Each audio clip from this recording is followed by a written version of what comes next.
You're listening to BoomBox Weekly. What's up? What's up? Another episode of BoomBox Weekly. And we got the one and only Jimmy V, actor, real estate agent. I mean, he be selling mansions out here in LA. He be doing it all. And he got his new movie that's out called Red Camaro. I'm Gentel, Sharrie. I'm Adonis Armstrong. And Jimmy V. Yes, The sir. superstar. What's popping, people? What's Good, up? What's good. up? Appreciate having you on the Bro, podcast, bro. thank you guys for having me on real quick. Shout out to you guys. You guys are establishing a platform, and you guys are building it from ground up. I got so much respect for it. And I'm very familiar with the hosting grind. So, I appreciate you guys for sure. Speaking of, hosting grind, you've been making digital content for some years now. Yes, sir, Since man. about Yeah. 2015, 2016. About so, yeah. So a lot of people don't understand the grind of Hollywood. Sure. Sometimes you don't get your break until some years later. And Right. now you lead role in Red Camaro. You know what I'm saying? Can you just talk Sheesh. about that digital content time that led you to Red Camaro? Oh, yeah, absolutely, man. So, touchdown in LA 2014 or so. Before I first came out to LA, I had taken a trip out here for a hosting class. Okay. And it was a class where they teach you like the fundamentals of interviewing, right? Except for red carpet host, because that was my ultimate goal, to be a red carpet host and ultimately have my own show. Like a 106 in Park at the time type vibe, that was the vision and dream, right? AJ and Free. Exactly, yeah. Which shout out to Free. She's actually from Boston, so Okay. shout out to Bean. gotta Y'all know the represent. vibes, man. That was a good inspo right there. Stop playing with it, yeah. So I came out here for a week and I took that class and I was just inspired. I'm like, yo, I feel like I'm in the right place. So that was June 2014. I went back to Boston. By the end of August 2014, I packed my stuff and I was out here 3 months later. Yeah. So once I got out here, obviously I was like, okay, I got to figure out how to establish myself in terms of bills. I got me like a little security job at the time. And then I started to reach out to outlets. I'm like, hey, I'm taking these hosting classes. If you ever need anybody to cover a carpet, I will do it, right? Yeah. So after reaching out to multiple outlets, EUR Web, who is ran by an OG guy out here, he's called Lee Bailey. He gave me an opportunity. He ended up calling my phone like, so you think you can do a red carpet host? You can do journalism. I'm like, yes, please, right? Whatever the case. And he ended up sending me on my first red carpet. It was in downtown LA for like the SB weekend. Oh, that's a good clue. And that's a good little pop-off. was it? I'll never forget. Your boy was nervous out there. I had the bubble guts and everything, right?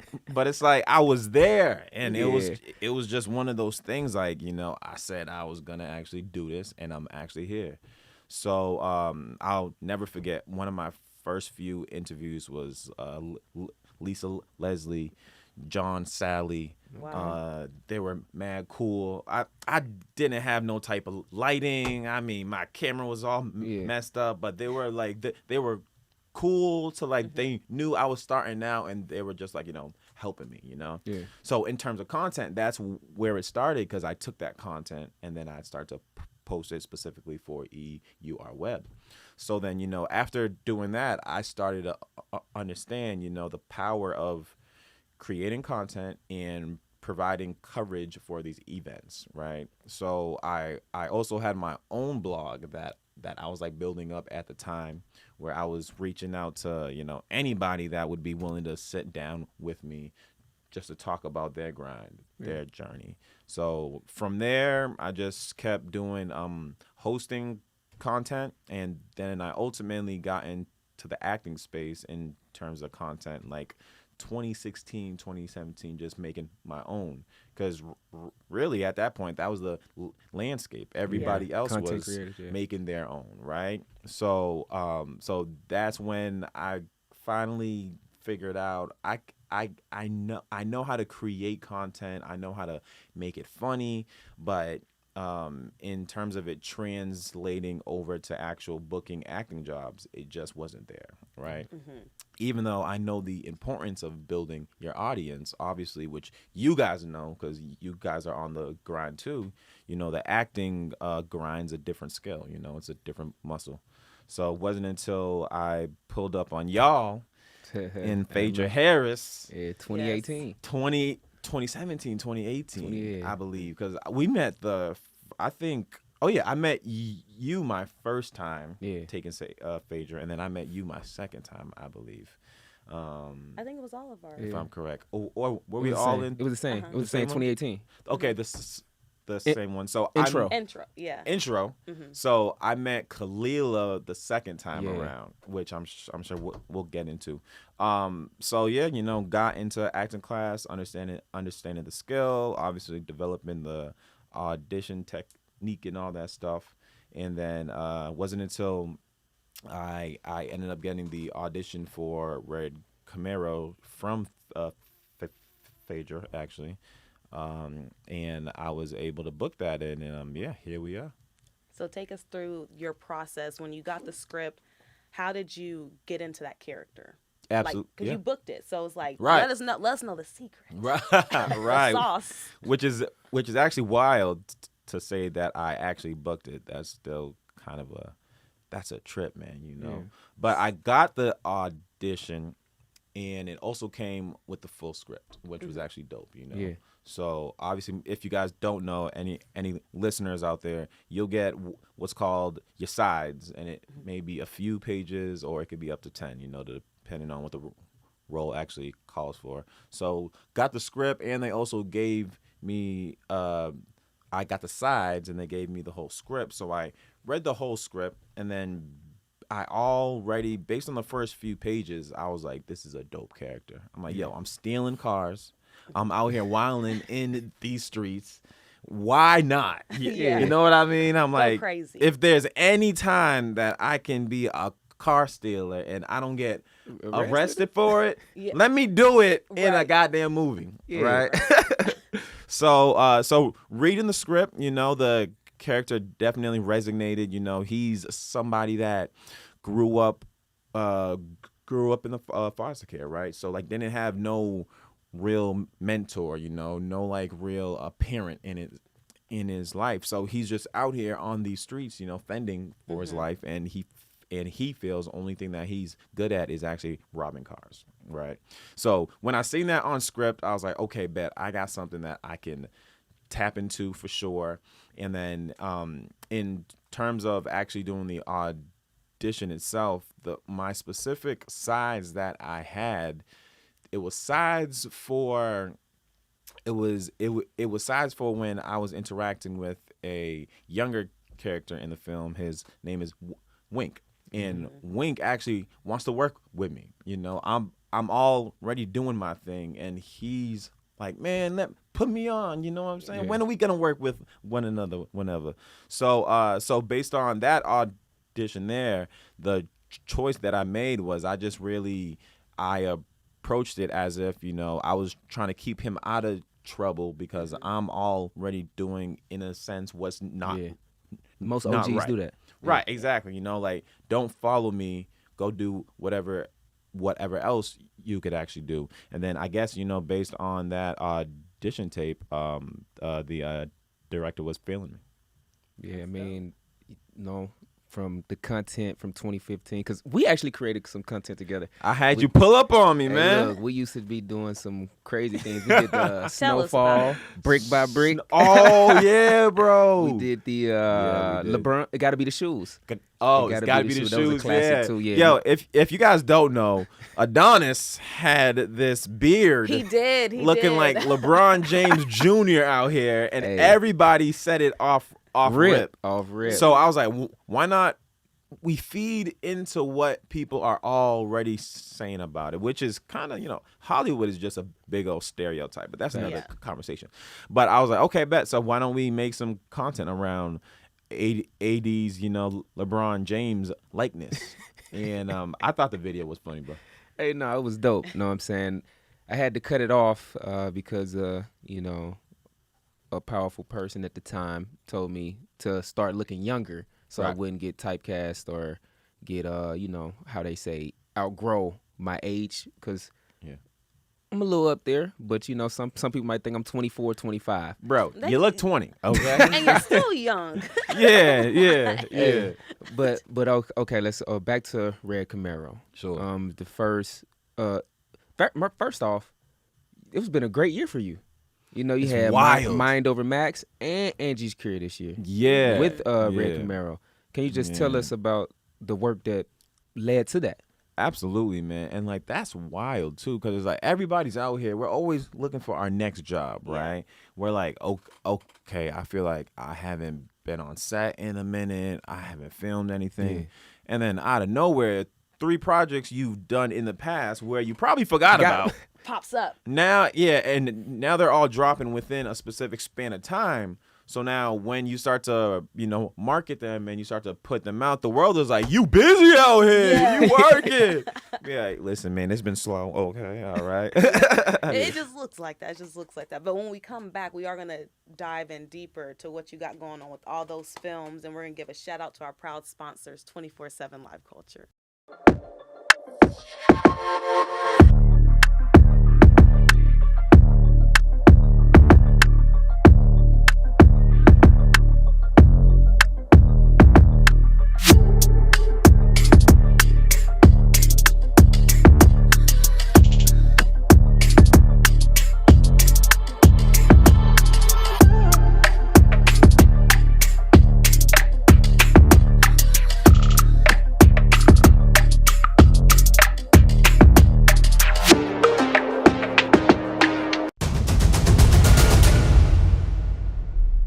All right, we back with another episode of BoomBox Weekly. I'm Adonis Armstrong here with my lovely co-host Gentel, Sharrie, and the superstar Jimmy V. You was just talking about, the success of 3 films coming this year. A lot of people don't understand. Most of the films that you see, it be years or like months ago until they come into fruition. You know what I'm saying? I know I said that wrong, but still, come to light. Can you just continue elaborating on, especially like Angie's Cure? Can you just talk about Angie's Cure? Absolutely, yeah. So shot Angie's Cure. The timeline is crazy, y'all. Shot Angie's Cure. This is either 2022. No, 2021. And what's ironic about shooting Angie's Cure was at the time I was a stand-in on Winning Time. I was gonna get into that. And I was a stand-in on Winning Time, which I know there's, thoughts about being a stand-in and all that stuff. Are you working? Because you want me to stand in for Chloe Bailey? I will. You there, right? You the twin. That's crazy. Why am I just never realizing this? That's funny. Yeah. So I was standing in on Winning Time, guys, and what's crazy about it is I learned so much on that set. So I'm thankful for the experience. I grew so much as an actor, watching actual, professional actors wake up and do this daily. So what's crazy about it is I had gotten the audition for Angie's Cure while I was on set. So I go home, do the audition. It was for another character, and I didn't get that character, but there was somebody else that I fit that specific role for, so I end up booking that. So that's a blessing in itself. And what's crazy about this was the shoot days that we had for Angie's Cure, I had to be on Winning Time during the day. So I never forget, I was on Winning Time, and I believe my call time for Angie's Cure was like 5 p.m. or something. And I was still on Winning Time at like 4:30 p.m., 4:45. So I'm like, I'm about to be late for my stuff. I'm supposed to actually be shooting. And ironically, that day on Winning Time, we had a short day. So we ended up wrapping literally maybe 4:55 p.m., which is only God's work, because usually we're there until like 8, 9 o'clock late. So I run from Winning Time, drive over to Angie's Cure, and I got there maybe 5:30, but nobody noticed because everybody was still checking in and everything of that sort. And I got there just in time. Look at God. And now I went from standing in for somebody else to actually being on set for something for me. So it was like another moment, like, okay, I feel like I'm making steps. Yeah. You know what I mean? And then Angie's Cure was dope. It was a 2-day shoot for me specifically. The first day they had us there, that day I rushed over there. They didn't even use me. It'd be like that sometimes. They didn't even use me. I was there all night up until like 4 o'clock in the morning. And then they came, hey, we're not going to make your scene tonight. We'll do it tomorrow, but you still got paid. So I'm like, okay, that's good. But you don't know what I had to go through to get here. But yeah, so came back for day 2, ended up shooting that. And what's ironic and what you guys probably don't know is Kalila was also in Angie's Cure too. Mm-hmm. And she was in the same holding room with me, waiting to shoot our scene for Angie's Cure. Wow. And at that time, we didn't shoot. No. We shot Red. No. Oh, man. I'm trying to think. I feel like Red Camaro came a little after Angie's Cure, but I could be. I think it came after for sure. Yeah. It came after, but I knew Kalila at that time. Oh yeah, we were already audition. cool. Yeah, exactly. We had met in class, so we still had a vibe.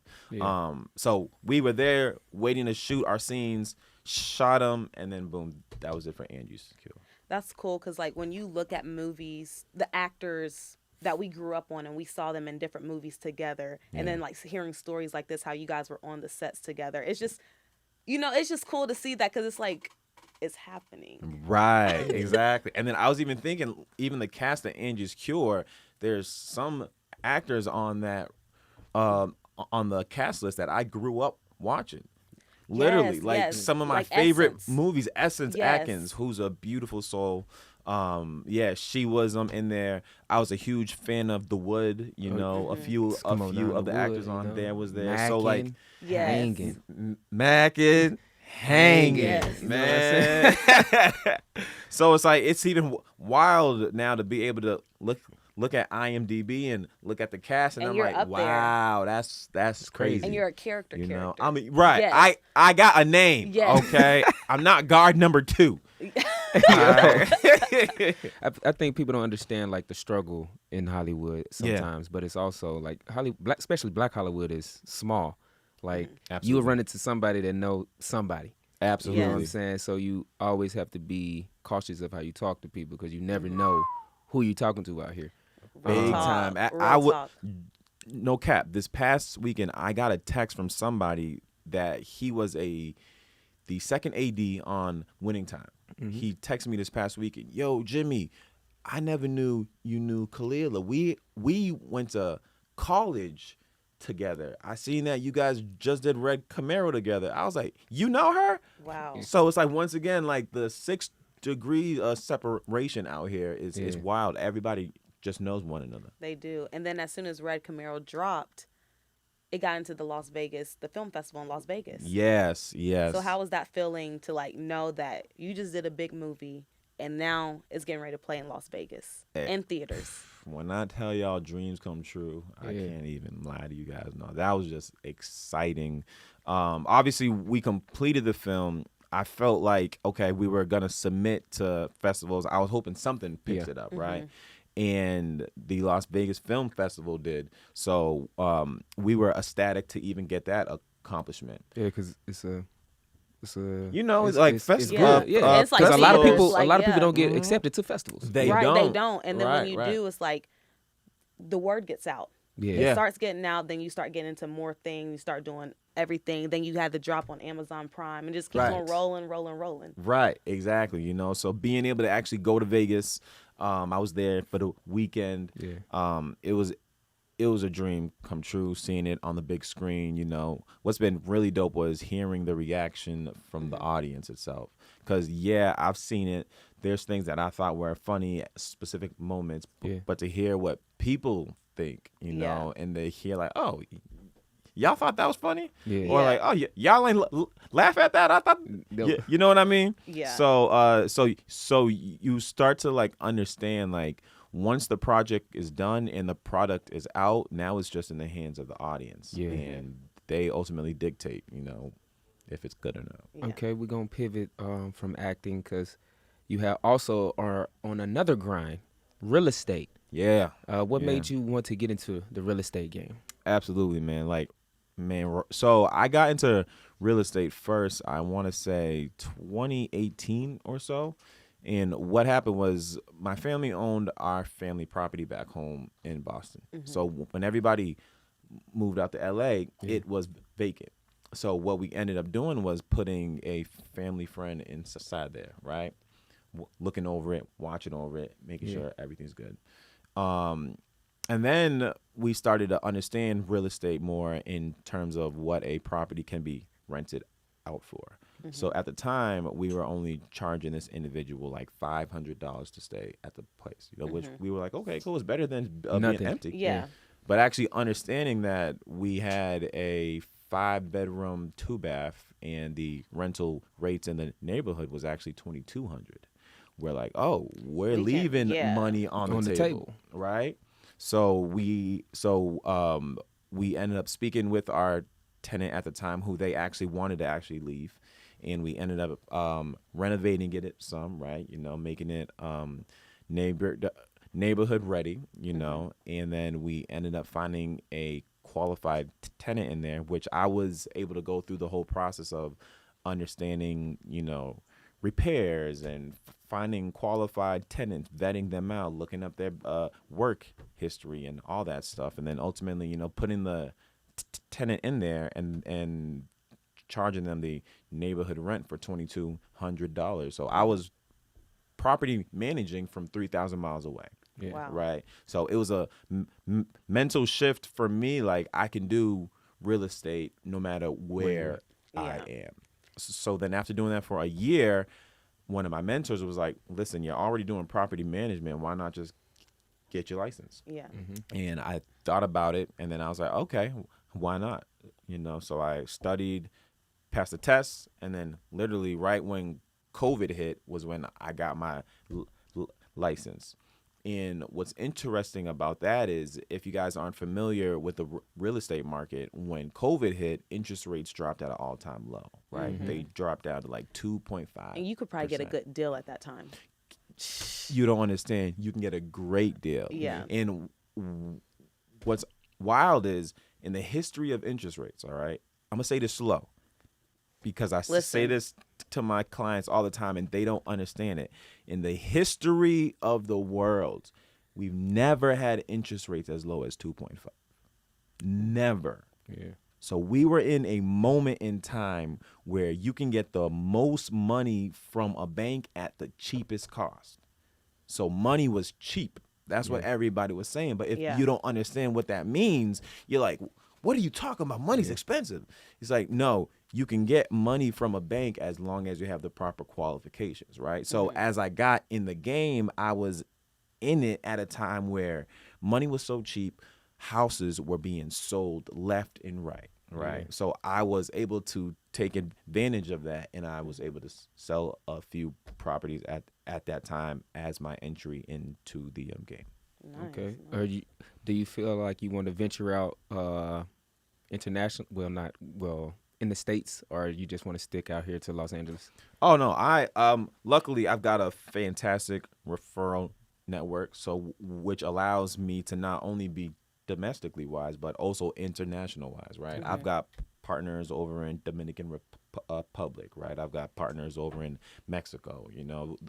What's dope about the real estate network is any state, any country, I've got a partner that I can connect my clients to, right? So if you guys one day are like, listen, I want to invest into Belize, can you put me in contact with anybody? Luckily, I've got a dope network where I'm like, okay, cool, make a call, boom, boom, boom. I speak with them, make the connection, and then boom. So when I get my millions, you already know, hey, Jimmy, Right. Hey, I man. need the house, not in the got you. hills, Yeah, but I need yeah. the house out there. You know I what I'm got talking about? you. I need I to be got out you, there. man. Yeah. Yeah. And it's like, some game. We live in LA, LA is one of the expensivest housing markets, right? Yeah. So what I always say is, if you are willing to learn and understand how the game works, you can invest out of state where your money is going to stretch much longer, and you can start to build your rental portfolio, which can support you here inside LA. Okay. Well, Jimmy V does it all. Where can the audience, the fans, find your work, follow you at? Absolutely, man. Okay, so first of all, y'all gotta go watch Red Camaro. We do have an Instagram page, Red Camaro Movie. Make sure you go tap in on that, follow that page. We will keep you updated on everything latest and greatest. Me personally, if you want to come check out your boy, I'm at the Jimmy V, THEE Jimmy V on Instagram. I'm also on Facebook as well. Jimmy Vibert. We got some exciting things coming up, and we got some stuff later on in the year. So make sure y'all stay tuned, baby. Stay tuned. The legend, Jimmy V. I'm Adonis Armstrong. Hey, I'm Gentel, Sharrie. hey, legends too as well. All right, don't let them only try to gas me. Okay, they on the ground. You've been busy. All right, I don't know why you've What? been busy. Jimmy V in the You've building. been busy. All right. It's just black excellence. Hey, Yes. that's right, man. You know what I'm saying? We support black excellence. So everybody go support my boy Jimmy V, Red Please. Camaro, Yeah. all his endeavors. Yeah. And we out. We out. You're listening to BoomBox Weekly.